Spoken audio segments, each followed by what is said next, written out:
Hello guys, na po yung gidala sa ato ano sa amplifier. Wala siya problema guys. Under siya. Ang mo lang nato dani abutakan yang Bluetooth module. So na siya buwak no. Patay problema na kay Bluetooth lang ito. Pero yung blower ini kayo.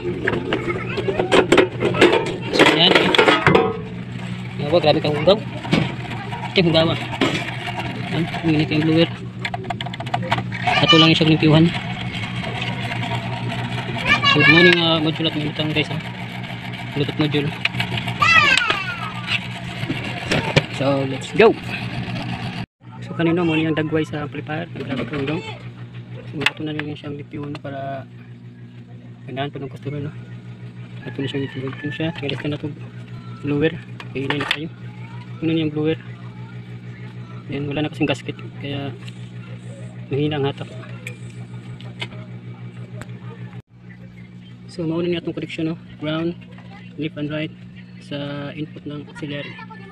So mauna yung module. Kulang na nga supply 5 volts. So na-set up na nato ni siya guys. Temporary lang nato yung charger.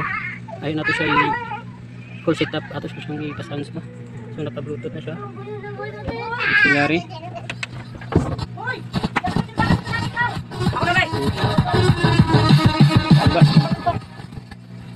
Wala mandiri. Iba lang yung volume control. So okay na daw. Nagarat. So at least gumana.